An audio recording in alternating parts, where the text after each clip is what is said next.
It's 8:30. Good morning. I'm Lauren Freemantle with Hunter News.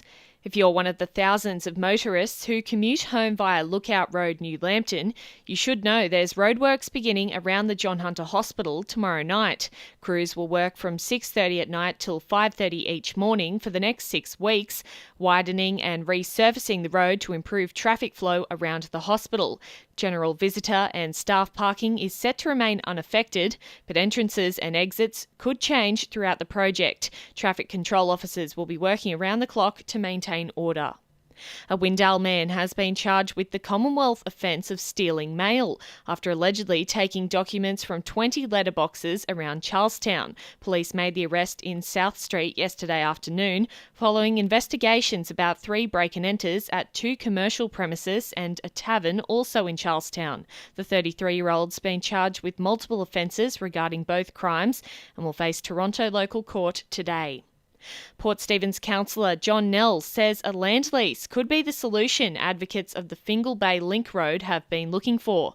The proposed link from Nelson Bay Road and the Government Road Shoal Bay runs through approximately 400 metres of land belonging to the Warramai Local Aboriginal Land Council. John Nell says it was raised with him in conversation at last year's New South Wales Local Government Conference by Mid-Coast councillor Len Roberts, who is also CEO of Karua Local Aboriginal Land Council.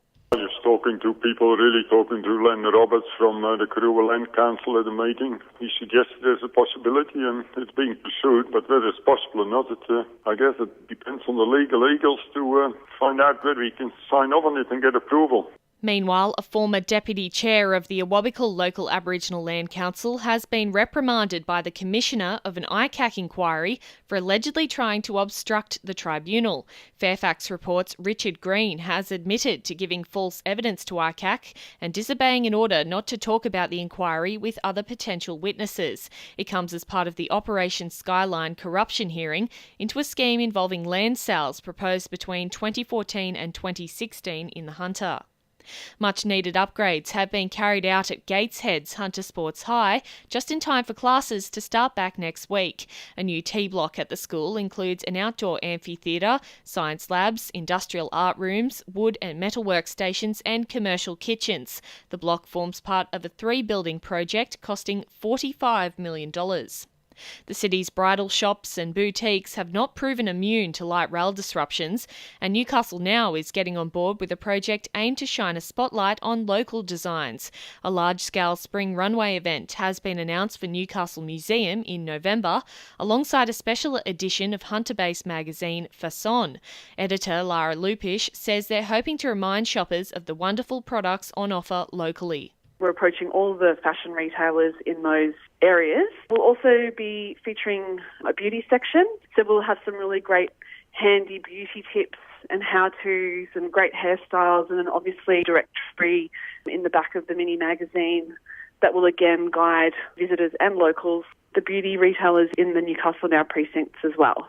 Briefly, it was the second water main burst for Hunter Water in less than a week at the Esplanade this morning, with Warners Bay traffic affected in both directions.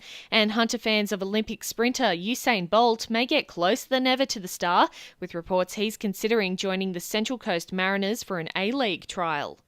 Sport for our sponsor PRD Nationwide East Maitland. Newcastle co-captain Aidan Guerra says the Knights won't abandon their hopes of featuring in the 2018 NRL playoffs. The Knights welcomed back skipper Mitchell Pearce, prop Daniel Safiti and winger Nathan Ross from injury in their 18-16 win over Parramatta.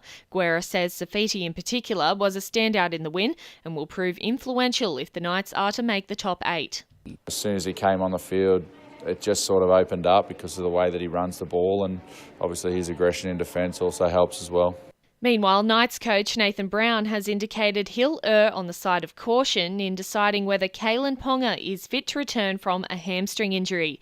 The Knights will also be without centre Sione Matautia, who is expected to be sidelined for 2 to 3 weeks after scans confirmed he fractured his eye socket in last week's game. And veteran Gosford trainer Fred Cowell has died aged 78 after suffering from a long illness.